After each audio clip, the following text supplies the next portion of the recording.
en un rato muy breve he sido capaz de hacer un resumen de la trayectoria taurina de Salamanca, que se podría resumir brevemente y ya finalmente como falta de importancia en el siglo XVIII y XIX, empieza de 1911 a la guerra, es cuando se configuran las ganaderías, etapa de esplendor deslumbrante en la época de Franco, etapa de mantenimiento en los años 80 y 90 y una etapa verdaderamente preocupante en estos últimos 25 años. Antes de comenzar con el programa de esta semana, no olvides suscribirte a nuestro canal para no perderte ninguna de nuestras ediciones. Y si quieres que YouTube te avise cuando publiquemos un programa, activa la campana.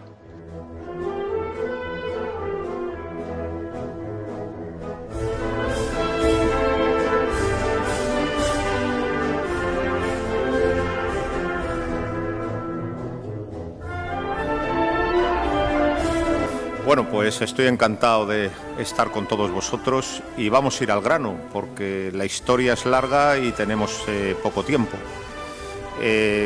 Voy a decir una cosa que quizás sorprenda a mucha gente. Históricamente, Salamanca no fue tierra de toros. Durante los siglos XVIII y XIX, las principales ganaderías estaban en Andalucía Occidental, la zona de Madrid y Navarra, no Salamanca. Salamanca se incorporó a la cría del toro de lidia de forma, vamos a decir, exitosa a principios del siglo XX. Pero antes del siglo XX sí que hay que hablar de unos antecedentes. Y el primer antecedente es la muerte de Pepeillo en Madrid el 11 de mayo de 1801. Pepeillo fue la primera figura del toreo muerta por un toro en la plaza. Y el toro era salmantino, era de José Gabriel Rodríguez, de Peñaranda de Bracamonte. Porque entonces, en el siglo XVIII, las ganaderías estaban en la zona de Peñaranda, no en el Campo Charro. Luego desaparecieron de Peñaranda porque se roturaron sus campos. Pero esta es la primera noticia que tenemos de una ganadería salmantina. Pero en esos momentos, en los inicios del toreo a pie profesional, las ganaderías salmantinas tenían muy poco peso. Eran unas ganaderías de muy poca importancia. Y aquí hay que hablar también de la desamortización de Juan Álvarez de Mendizábal en 1836, durante el reinado de Isabel II. ¿Qué fue la desamortización? Pues fue quitar los bienes que tenía la Iglesia para venderlos a propietarios privados.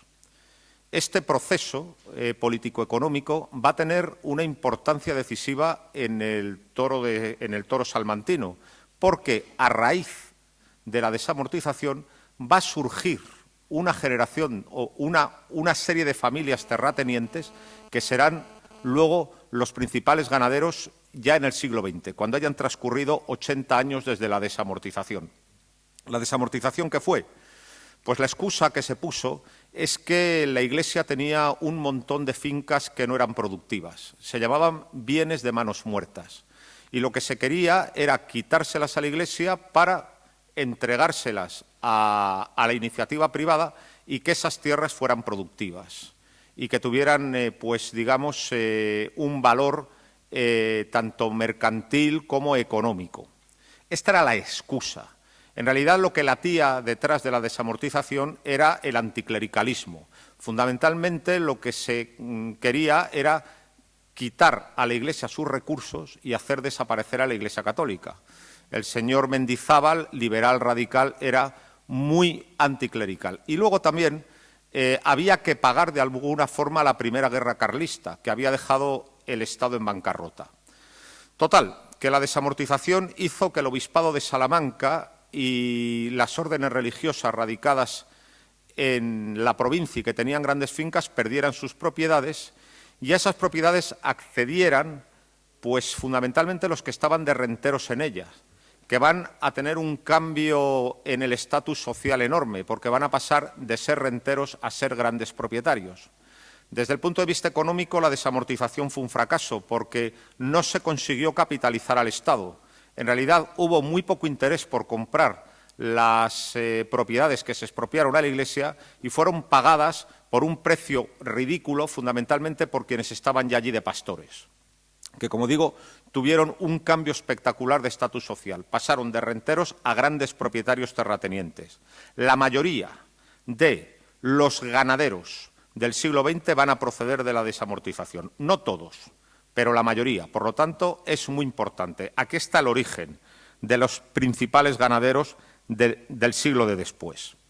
Y aquí tenemos a Juan Carreros. Juan Carreros fue el ganadero más importante de finales del siglo XIX en Salamanca.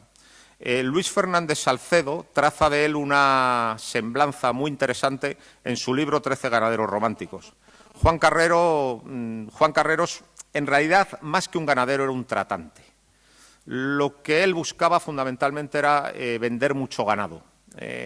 Tenía su ganado repartido entre fincas de 3 provincias y su ganado, sobre todo, era de origen Gijón, cruzado con vazqueño. Carreros era un hombre hercúleo, un auténtico titán, capaz de mancornar y derribar un toro adulto simplemente agarrándole de los cuernos.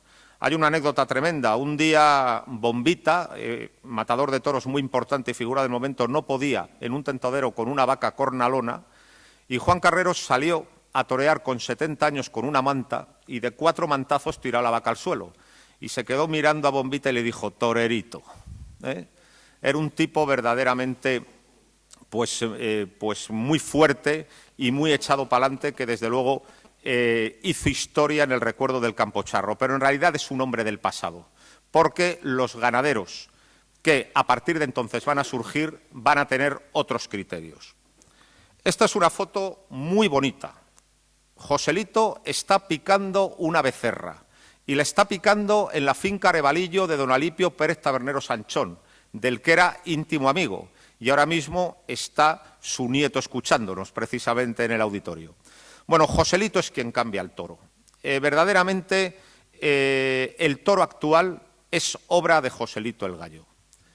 Joselito, que manda en el toreo en los primeros años del siglo XX, concretamente tomó la alternativa en 1912 y murió en 1920, Joselito se da cuenta que ese toro que pelea en el caballo, pero que se aploma en la muleta, es un toro que no vale. Es un toro que no tiene futuro. Por lo tanto, Joselito es el que va a impulsar el toro de sangre Vistahermosa, por la sencilla razón de que el toro de sangre Vistahermosa, el toro andaluz, es un toro que no se aploma después de la suerte de varas y permite una faena de muleta. Joselito es el impulsor del toro actual. Si Belmonte pudo practicar su estética singular, es porque Joselito estaba en el campo seleccionando el toro. Con Joselito, la ganadería brava da un giro copernicano.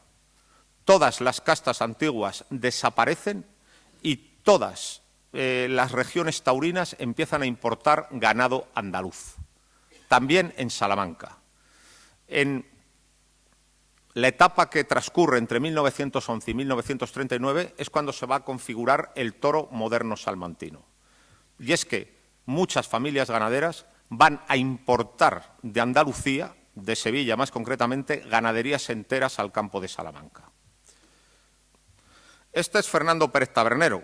Verdaderamente su ganadería todavía es antigua, porque tenía reses vazqueñas cruzadas con Miura, pero es el padre de un ganadero decisivo, Antonio Pérez de San Fernando. Antonio Pérez de San Fernando en realidad es un auténtico adelantado a su tiempo, es el gran precursor. Antonio Pérez de San Fernando no quiere nada de la ganadería de su padre, no quiere ese cruce entre Vázquez y Miura, y compra en Portugal una ganadería de origen murube, Vistahermosa puro, la de Luis da Gama, que la va a reforzar y la va a cruzar con reses de origen parladé también, de Tamarón y de Gamero Cívico. Cuando se pregunta a Antonio Pérez de cómo debe ser el toro, él siempre dice, el toro tiene que ser tonto y sin frenos. Él se ha dado cuenta de que el toro del futuro tiene que ser un animal muy noble que embista siempre sin pensarlo. Y a ello se dedica. Y se dedicará con mucho éxito, porque durante el siglo XX la ganadería de Antonio Pérez va a ser la que más becerros hierre y más toros lidie. Es el gran precursor, es el cambio de mentalidad. Se ha dado cuenta de que ese toro que pelea en el caballo pero se aploma no sirve. Hay que buscar un toro que funcione en la muleta. Es un hombre verdaderamente importante. Pero a su alrededor tiene a varios hermanos. Por ejemplo, Graciliano Pérez Tabernero. Graciliano Pérez Tabernero también se deshace de lo heredado por su padre y compra reses de Santa Coloma en 1920. Estamos viendo aquí un natural muy bonito de Chicuelo al toro Corchaíto en el año 1928. Esta es la primera faena moderna. Esta es la primera faena que se hizo completamente quieto y ligada en redondo. No la hizo Belmonte, la hizo Chicuelo. Y se la hizo un graciliano. A los gracilianos les llamaban los miuras de Salamanca porque eran toros muy fieros, pero salió un toro muy noble con el que Chicuelo hizo, como he dicho, la primera faena moderna. A don Graciliano le llamaban, a sus toros les llamaban los miuras de Castilla, por ser unos toros muy encastados. Es decir, aunque era hermano de Antonio Pérez, tenía un criterio mucho más torista. Y fue una ganadería que tuvo un enorme prestigio, quizá la ganadería más brava de Salamanca, y que también tuvo algún hecho luctuoso, como la muerte por el toro fandanguero de Gitanillo de Triana en 1931. Y luego está también otro hermano, Alipio. Alipio cría reses de Santa Coloma de su hermano Graciliano, pero con los criterios de su hermano Antonio, buscando un toro más noble. Aún hubo un cuarto hermano, Argimiro, asesinado en unas circunstancias muy tristes por los rojos en Málaga en el año 1936, que también criaba reses de encaste Santa Coloma. Ha habido un cambio radical. Se han trasplantado de Andalucía muchísimas ganaderías, pero ese trasplante también ha venido acompañado de una cierta mentalidad. Y desde luego, el abanderado de esa mentalidad es este hombre, Atanasio Fernández. Atanasio Fernández era ferroviario y se integró en el mundo ganadero por casarse con Natividad Covaleda, hija de Bernabé Covaleda, ganadero y terrateniente. Atanasio es muy importante porque quizá simbolice como nadie la nueva mentalidad. Atanasio no es de tradición ganadera, como digo, era ferroviario hasta que se casa, pero precisamente por proceder de un mundo ajeno al toreo, ve las cosas con muchísima claridad y tiene una visión de futuro muy grande. Es un hombre tremendamente inteligente. También tiene una ganadería de origen moderno, de origen Vistahermosa, encastada en el Conde de la Corte, y Atanasio a lo que se dedica es a criar toros que, aunque pasen de largo en el primer tercio, sean muy buenos en la muleta. Hay un enorme cambio de mentalidad con esto. Empieza Antonio Pérez, pero desde luego Atanasio Fernández lo incrementa. Es decir, los ganaderos salmantinos van a tener un criterio mucho más moderno que los ganaderos andaluces. Los ganaderos andaluces, que tienen una gran prosapia y una gran solera detrás de sí, pues tienen una mentalidad más conservadora, lo que han oído hablar a sus padres y a sus abuelos los días de Tentadero. Estos son todos advenedizos, los salmantinos son todos nuevos ganaderos. Por lo tanto, tienen un criterio mucho más moderno, porque no están lastrados por esos criterios y esos prejuicios que se adquieren en la infancia. Y lo ven claro, claro, claro.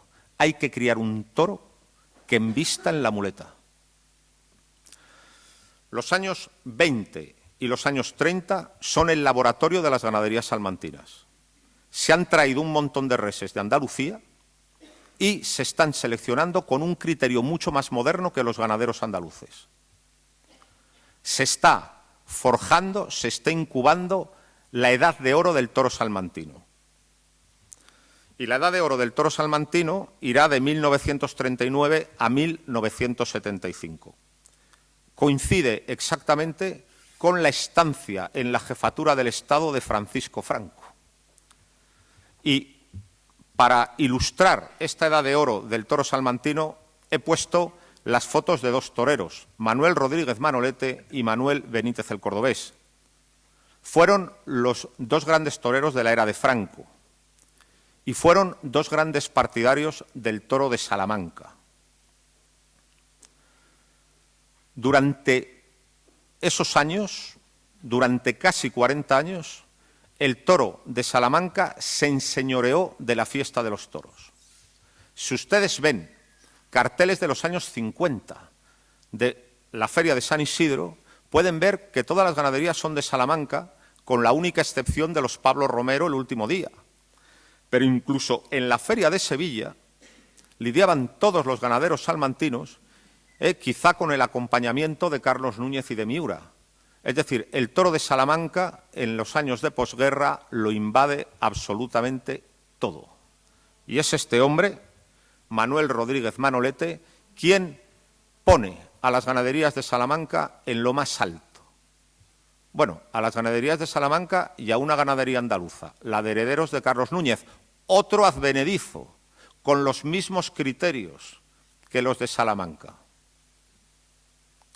El toro de Núñez, criado en el confín de Andalucía, se estaba criando con los mismos criterios que usaban los ganaderos salmantinos. Y el toro de Núñez empieza a ser favorito de las figuras del toreo porque lo impone Manolete en las ferias. Y el toro de Atanasio empieza a ser una ganadería muy puntera, también impuesta por Manolete. Aquí vemos a Manolete charlando con don Atanasio en la finca de Campocerrado, donde pasaba gran parte de los inviernos. El toro andaluz, en ese momento, es un toro más bronco, es un toro más brusco, mientras que el toro salmantino es un toro más suave. Y un público ávido de aplaudir a las figuras coloca a las figuras arriba del todo, la primera Manolete, y las figuras imponen al toro de Salamanca. Están los Atanasios, están los Alipios, están los Galaches y los Sánchez Covaleda, el encaste Vega Villar, del que luego les hablarán, pero que era un encaste venido a Salamanca en los años 20, concretamente en 1928, y que era un cruce entre vaca de Veragua y toro de Santa Coloma. Pues también va a tener una auténtica edad de oro en esos años. Muchas ganaderías de Salamanca, todas las ganaderías, por supuesto, vinculadas a Antonio Pérez y a la familia Pérez Tabernero. El toro de Salamanca digamos que lo abarca todo. Y es Manolete quien lo pone de moda.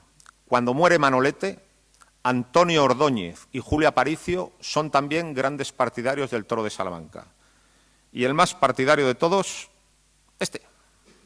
Manuel Benítez el Cordobés. Ese es un natural del Cordobés a un toro de Atanasio que se llamó Cara Fea en la corrida de beneficencia de 1964. A ese toro le cortó 2 orejas y le puso en máxima figura del toreo. Y el cordobés sigue la misma política. Cuando tiene que elegir, prefiere Salamanca-Andalucía, con la excepción, como ya he dicho, siempre de los Núñez. Claro, en ese ambiente de efervescencia empiezan a surgir toreros salmantinos importantes, porque la cuna del toreo, la cuna donde nacen los toreros, es rodante, tiene ruedas y se va moviendo en función de dónde está el toro, dónde están las ganaderías. No es de extrañar que durante los siglos XVIII y XIX prácticamente todos los toreros de postín fueron andaluces. ¿Por qué? Porque el toro medio que se podía torear era el andaluz. Sin embargo, conforme van floreciendo ganaderías en otros sitios, van surgiendo toreros importantes de otros sitios. Por ejemplo, el gran florecimiento del toro mexicano, de encaste Saltillo, pero también seleccionando con criterios muy toreristas, hará que en la mitad del siglo XX salgan muchísimos toreros en México. Y eso también tiene su reflejo en Salamanca. La presencia de muchísimas ganaderías va a hacer, primero, que los toreros hagan de Salamanca su cuartel general cuando no están toreando en América durante el invierno y que empiecen a florecer vocaciones. Antes del Viti ya hubo toreros importantes en Salamanca. Hay que citar a Jumillano, figura de los años 50, pero es el Viti, sin duda, la gran figura de Salamanca de toda la historia. El Viti es producto de un tiempo y de un lugar. El Viti es producto de la efervescencia taurina y ganadera que se vive en la Salamanca de los 50 y primeros 60. Hay muchas ganaderías donde torear y, por lo tanto, pues hay facilidades para hacerse torero. El Viti ha sido una cumbre del toreo. Es una síntesis fundamentalmente de 3 cosas. Del temple de Domingo Ortega, de la postura de Belmonte y de la seriedad de Manolete. Ha sido una cumbre, pero no es una cumbre producto de la casualidad, es una cumbre producto del ambiente que había en Salamanca en ese momento. Y luego hay un día de fin de ciclo, Bueno, aquí está Lisardo Sánchez, un ganadero muy destacado que compró a Atanasio Fernández y que hizo una ganadería muy importante con su sangre. Galache también en los años 60 va a tener una enorme importancia. Aquí vemos a Paco Camino dando un precioso natural a un Galache, que fue el toro con el que se consagró en Madrid en el año 63. Y bueno, de Galache se decía que eran los guirlaches, de los suaves que eran vegavillares, y todavía se recuerda una enorme disputa entre el cordobés y Palomo Linares en la Feria de San Isidro del 68 por ver quién toreaba la corrida. Al final, quien se salió con el gato al agua fue el cordobés y Palomo se quedó fuera de la feria. Pero como se ve, los toreros se disputan las ganaderías de Salamanca. Y como digo, hay un día que es el fin de una época, el fin de un ciclo. Es este, el rabo de Palomo. El día 22 de mayo de 1972. El toro que está embistiendo a la muleta de Palomo se llama Cigarrón, está herrado con el número 21 y es del hierro de Atanasio Fernández. En medio de una fuerte polémica, Palomo le cortó un rabo en la Plaza de Madrid, hecho insólito, porque los últimos rabos se habían cortado en Madrid antes de la Guerra Civil. Bueno, dicho, en medio de una fuerte polémica. En realidad, la tarde aquella no hubo polémica ninguna. La polémica vino a partir del día después y, sobre todo, impulsada por la prensa. Pero sí fue el fin de una época. ¿Por qué? Porque a partir de ahí los gustos y los criterios cambiaron. Se empezó a exigir un toro mucho más serio y mucho mejor presentado. Se empezó a exigir mucho más a los toreros. Se empezó a decir que la fiesta de los toros había caído en los últimos 20 años en una auténtica ciénaga de fraude y de mediocridad. Y se empieza a hablar que la fiesta necesita una regeneración. Se habla del toro comercial y se habla de los perritoros y se acusa muy directamente a los ganaderos de Salamanca de criarlos. Este toro de Palomo, desde luego, es el fin de una etapa y empezó otra, la era del toro grande.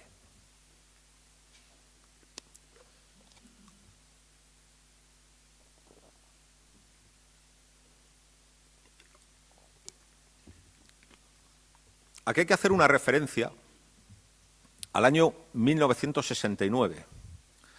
En el año 1969, la Gaceta de Madrid, lo que luego se llamó Boletín Oficial del Estado, promulgó la orden de que a los toros había que herrarlos en la paletilla con el año de nacimiento, el célebre guarismo. Esos toros, ya con la edad garantizada, esos cuatreños empezaron a salir en la temporada de 1973. Hubo un cambio quizá, para ser sinceros y para ser verdaderamente objetivos, un cambio que quizá estuvo justificado, no sé si la palabra correcta es justificado, pero el cambio estuvo motivado por muchos años de abusos. Sí que es cierto que en los años 40, 50 y 60 pues hubo grandes figuras del toreo con una enorme personalidad que galvanizaron el interés del público. Es cierto que fueron años de mucha brillantez, pero también es cierto que el toro sufrió un enorme menoscabo. Un menoscabo producto de la guerra y también producto de los intereses del negocio de los toros. Quizá ese menoscabo tiene su momento de mayor intensidad en la época del cordobés. Las quejas son unánimes, corridas muy chicas, corridas muy despuntadas. Se generó un cambio de opinión, se generó una corriente de opinión de que las cosas tenían que cambiar. Y las cosas empiezan a cambiar a mediados de los 70, coincidiendo precisamente con la muerte de Franco. También en el cambio tiene mucha influencia la retirada, en algún caso, y la decadencia, en otros, de los grandes toreros del franquismo. Aparece una generación de toreros, la encabezada por Paquirri y Manzanares, que tienen menos potencia, y el toro cambia. Y nos adentramos en la era del toro grande. De repente se exige otro toro, un toro con la edad garantizada, pero no solo eso, un toro que tiene que ser mucho más grande de lo que exige el reglamento y un toro que tiene que estar muy armado. Esto verdaderamente tuvo un enorme impacto en el campo de Salamanca, muy concretamente, también en otras regiones, pero muy concretamente en el campo de Salamanca. ¿Por qué? Porque aquí se había estado criando un toro fundamentalmente pensado para embestir en la muleta, que no era grande, que cada vez se había ido afinando, que cada vez era más terciado y más pegado al suelo. Y se habían estado manejando encastes, como puede ser Santa Coloma, como puede ser Contreras o como puede ser Vega Villar, que no destacaban precisamente ni por la alzada ni por el volumen. Entonces, este cambio de toro hizo que muchas ganaderías de Salamanca entraran en crisis. Ganaderías que estaban acostumbradas a lidiar sin problemas en las principales ferias y que de repente ven cómo sus corridas son desechadas y que no pueden lidiar. Y ven también cómo los empresarios sabedores de este problema, que les van a desechar la corrida, ya no se las compran. Es decir, el campo de Salamanca empieza a tener muchos problemas y los ganaderos andaluces empiezan a tomar posiciones otra vez.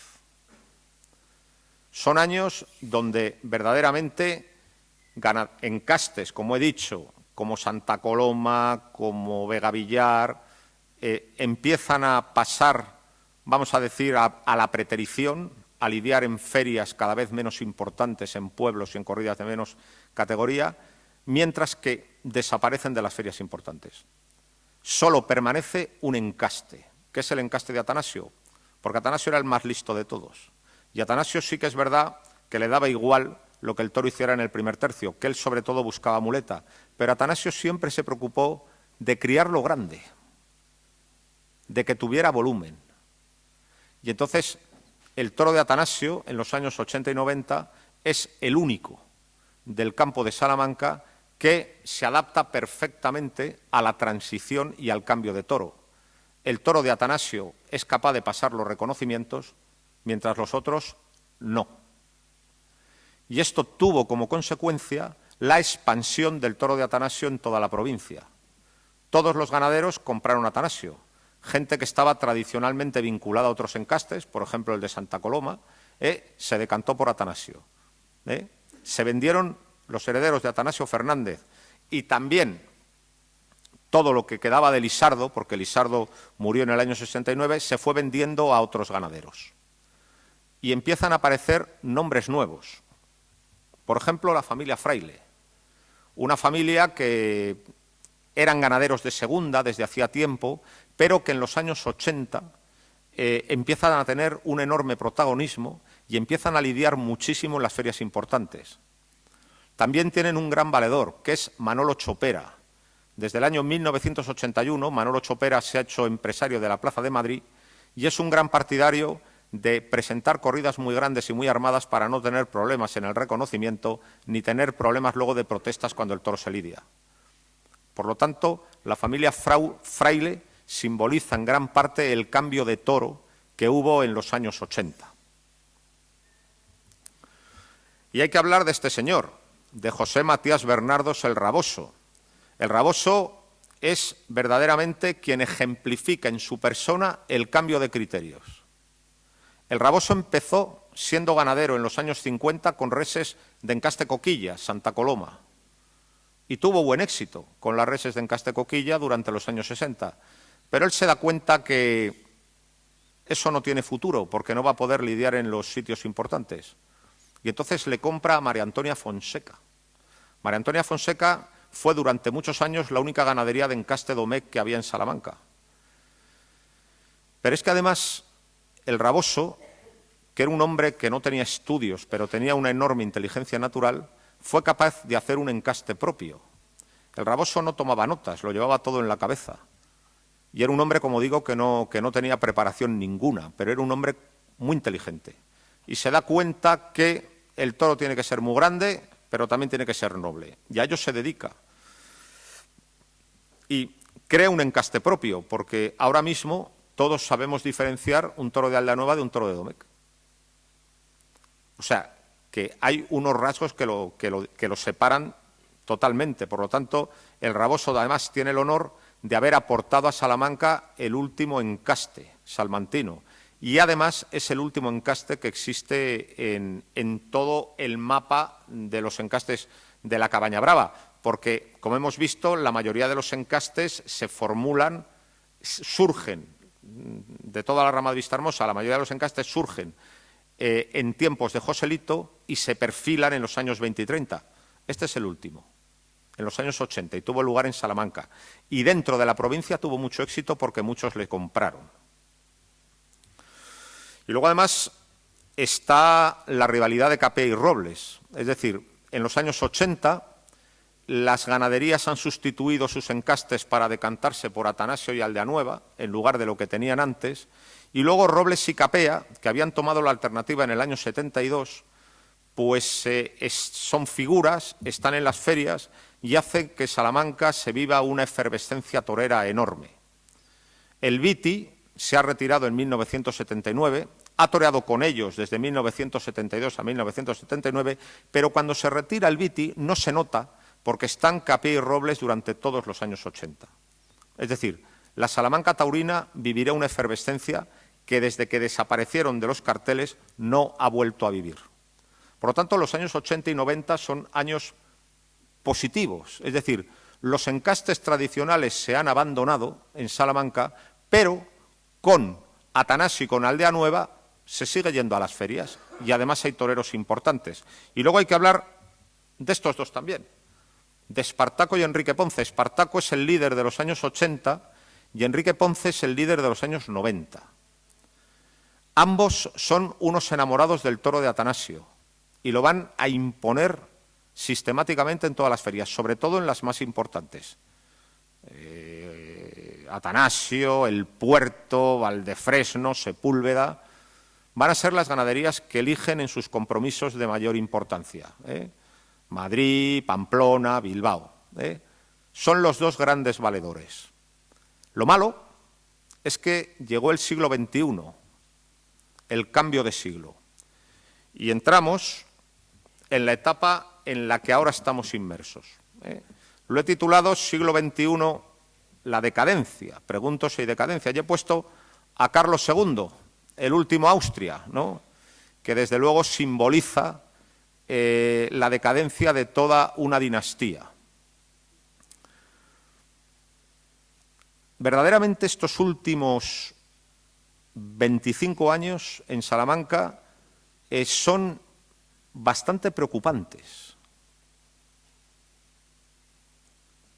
Las familias que tradicionalmente se habían dedicado a la cría del toro, esas que habían sido las beneficiarias de la desamortización de Mendizábal en el 19, esas que importaron ganaderías enteras de Andalucía a partir de 1916, esas que con criterios muy modernos tuvieron mucho éxito y explotaron todo su éxito durante toda la etapa del franquismo, parece que en el siglo XXI no están, vamos a decir, en la misma senda del éxito. Los nombres tradicionales del campo de Salamanca, Atanasio y Herederos, Pérez Tabernero en sus múltiples ramas, Galache, Covaleda, desaparecen del panorama. O si no desaparecen, están presentes de un modo muy testimonial. El que no ha dejado de ser ganadero, tiene 20 vacas o 25, por aquello de conservarlo en un plan romántico y por aquello de vez en cuando torear una becerra en el campo, ¿no? ¿Qué ha pasado? Bueno, pues ahora yo me acuerdo de lo que se ha dado en llamar la curva de Bañera. La curva de Bañera es una teoría que utilizan los economistas, que es poner una bañera al revés. Entonces, una bañera tiene esta forma. Y entonces dicen los economistas que las empresas, todas, por importantes y exitosas que sean, todas tienen el síndrome de la curva de Bañera.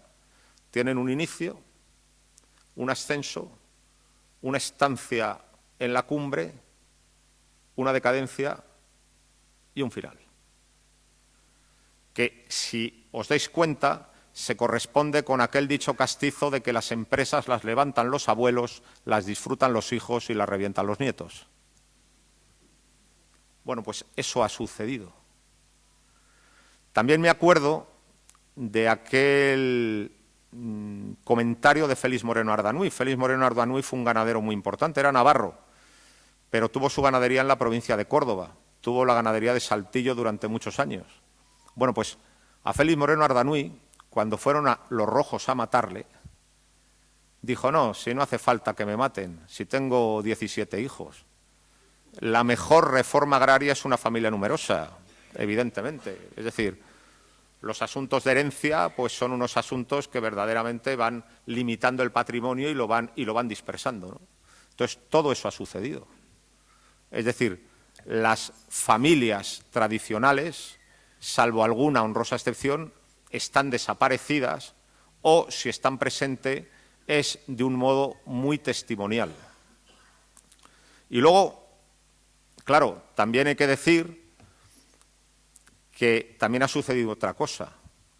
Es decir, en los tiempos del franquismo se podían criar toros, era un negocio aceptable.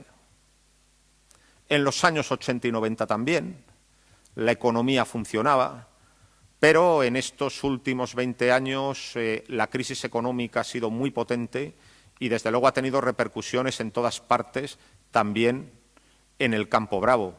Criar toros es una actividad ruinosa y eso también ha tenido su incidencia en la desaparición de muchas ganaderías. Y luego, además, ha sucedido esto: la expansión del encaste Domecq. Salamanca tenía sus encastes, de los que no he hablado porque no he hablado de una forma extensa sobre los encastes de Salamanca, porque es de lo que va a hablar quien me va a sustituir en la tribuna y desde luego no quería repetirle. Pero bueno, es decir, en Salamanca, basándose en el toro andaluz, pues habían florecido una serie de encastes, un Santa Coloma muy característico, que no tiene nada que ver con el toro de Buendía, un Santa Coloma más negro, con dos ramas muy importantes, que es la rama Graciliano Alipio y la rama Coquilla. He hablado muy poco de Coquilla, pero Coquilla llegó a ser una ganadería muy importante. Por ejemplo, en los años 30 siempre la corrida de beneficencia de Madrid era de Coquilla. También tenía una presencia muy... era el único sitio donde estaba el toro de Vegavillar, del que ya he hecho referencia. El encaste Contreras tuvo una enorme presencia en Salamanca, con los Sánchez Rico y los Terrones. Todo eso desaparece. Todo eso desaparece a partir de los años 80. Pero bueno, le sustituye el encaste Atanasio, que también se había hecho aquí. Sin embargo, en estos últimos 25 años hemos visto que todo ha sido sustituido por el encaste Domecq. Por ejemplo, el encaste Atanasio, que es el que tuvo más éxito en el siglo XX, si vemos los resultados, está prácticamente en los cuarteles de invierno. Cada vez hay menos. Los toreros no lo quieren. Y entonces, en Salamanca también las ganaderías se han domequizado. Y se han domequizado por dos caminos, que son estos: Garcigrande y Matilla. Ahora todo el mundo tiene aquí en Salamanca vacas o sementales de Garcigrande o vacas y sementales de Matilla. Por cierto, ganaderos sin tradición. Justo Garcigrande procede de Fuenlabrada, en la provincia de Madrid. Y los Matillas sí que son de aquí, pero no son ganaderos de tradición. Son personas vinculadas al negocio de los toros. Su abuelo fue veedor, su padre fue gerente de las plazas de Balañá, y estos fundamentalmente son apoderados de figuras. Todo lo que tienen es Domecq y es Jandilla. Es decir, el cambio ha sido enorme, enorme, enorme. Es el segundo gran cambio. El primer gran cambio fue en los años 10, 20, cuando se traen todas las ganaderías de Andalucía aquí, y el segundo cambio, gran cambio, es ahora, donde todo eso se sustituye por Domecq. La verdad es que habrá que tener esperanza, y por eso he puesto decadencia entre puntos suspensivos, porque igual que todo lo que se trajo de Andalucía, inmediatamente se le dio un toque absolutamente personal que configuró encastes nuevos, supongo que toda la presencia del encaste Domecq en Salamanca, pues poco a poco irá teniendo su propio perfil propio y distinto al modelo original. Pero es evidente que en estos últimos años pues es triste observar todas las ganaderías que han desaparecido. Y digamos que los que se mantienen, pues son los que se mantienen, muy pocos, ¿no? También hay que decir que la crisis económica ha tenido una enorme repercusión porque todavía tenemos los criterios del estado de bienestar que se generó en la España de Franco y del que hemos estado viviendo bien hasta ahora, pero en realidad estamos en otro mundo. Estamos en el mundo de la bancarrota, y eso lo empezaremos a ver a partir de ahora. O sea, el futuro se presenta inquietante. He intentado hacer un resumen, he saltado por muchas cosas para no hacer esto demasiado largo, pero creo que en un rato muy breve he sido capaz de hacer un resumen de la trayectoria taurina de Salamanca, que se podría resumir brevemente y ya finalmente como falta de importancia en el siglo XVIII y XIX, empieza de 1911 a la guerra, es cuando se configuran las ganaderías, etapa de esplendor deslumbrante en la época de Franco, etapa de mantenimiento en los años 80 y 90 y una etapa verdaderamente preocupante en estos últimos 25 años. Este es un poco el resumen de lo que ha sido una historia pues que ya tiene un siglo. Muchas gracias por su atención y si quieren hacer alguna pregunta estoy a su disposición.